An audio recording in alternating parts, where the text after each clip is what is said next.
હે ભગવાન, ઘણાય કામ છે.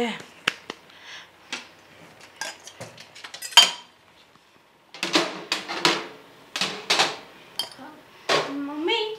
હા હા બેટા, શું કહે છે? બોલ ને. આ હા બસ જો આ કામ પતાવું છું. ઘણા કામ પડ્યા છે ને બેટા, તો મને થયું કે લાવ હું બધું પતાવી દઉં. આમ પણ તું બેટા કામમાં હોય છે, તારી પાસે સમય હોતો નથી, એટલે થયું કે તું આવે ને ત્યાં સુધી બધું ચોખ્ખું કરી નાખું. હા પણ હવેથી તો હું ફ્રી જ છું. ફ્રી છે?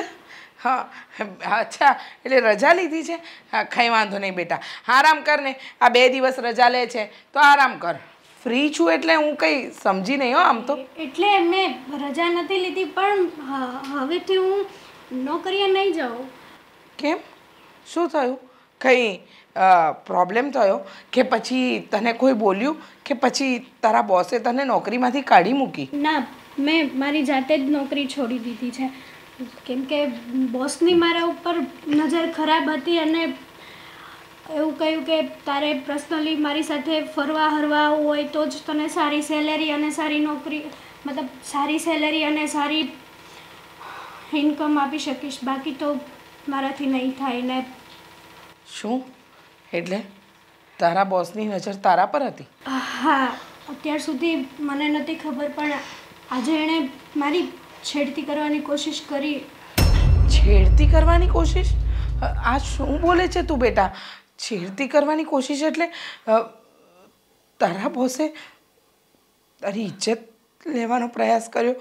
આમ જો એને તારી સાથે કંઈ ખોટું ખરાબ તો નથી કર્યું ને? ના મમ્મી ના, એ પહેલાં તો હું ઓફિસમાં બૂમાબૂમ કરી ચૂકી હતી અને ઓફિસમાં બધાને ખબર પડી ગઈ છે કે મારા બોસે મારી સાથે આવું ખરાબ વર્તન કર્યું છે.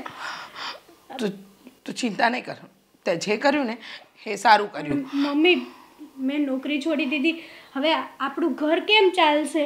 એટલે ઘર ચલાવવાની ચિંતા તું ચિંતા નહીં કર ને બેટા. હું છું ને, ઘણા નાના મોટા કામ મળી રહેશે. અરે હા, કેટલી સ્ત્રીઓ ઘરે બેસીને આ ગૃહ ઉદ્યોગ ચલાવે જ છે ને, તો આપણે કંઈક એવું નાનું મોટું કામ શોધી લઈશું. જો સીવણ મને અને તને બંનેને આવડે છે અને ભગવાનની દયાથી આપણી પાસે મશીન છે, તો એ પણ કરીશું અને ઘરે ટિફિન સર્વિસ ચાલુ કરી દઈશું. આપણી પાસે ઘણા એવા બધા કામ છે કે જે આપણે કરીને આપણું ઘર ગુજરાન ચલાવી શકીએ. એટલે તું ચિંતા છોડી જ દે બેટા. પણ મમ્મી, જે નોકરીમાં પગાર આવતો હતો એટલો તો આપણે મહિને ઘરે બેઠા ના કાઢી શકીએ ને.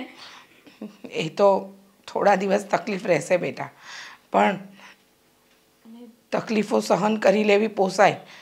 પોતાની ઇજ્જત દાવ પર લગાવી તો ન પોસાય ને બેટા. એક ટાઈમ ઓછું ખાઈશું, થોડું ચલવી લઈશું, થોડું ઓછામાં ગુજરાન ચલાવીશું. ચિંતા કરવાની ક્યાં જરૂર છે? પણ નહીં, તે જે નિર્ણય લીધો એ મને ગમ્યો. તે તારા બોસને નોકરી માટે ના પાડી દીધી ને, એ બહુ સારું કર્યું બેટા.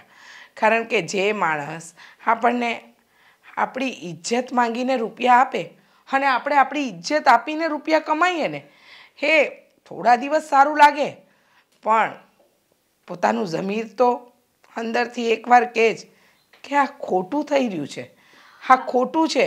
અને હું નથી ઈચ્છતી કે મારી દીકરી આવી કોઈ વસ્તુનો શિકાર બને. તે જે કર્યું ને બેટા, એ સારું કર્યું. હું બેઠી છું ને, હું અને તું બંને મળીને ઘર ચલાવી લઈશું. અને રહી વાત આ ઘરમાં તારા રહેવાની, તો એ બહુ લાંબો ટાઈમ નથી, થોડા સમય માટે જ. પછી તો તારે લગ્ન કરીને આ ઘરમાંથી જવું જ પડશે.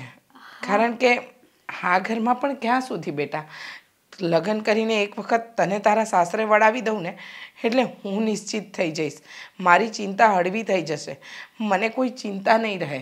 હા જો બેટા, માનું છું કે ઘરની બહાર નીકળીએ ને એટલે લોકોની નજર સ્ત્રી માટે ખરાબ જ હોય છે, પણ એમ કરીને સ્ત્રી પોતાનું કામ તો ન જ છોડી શકે.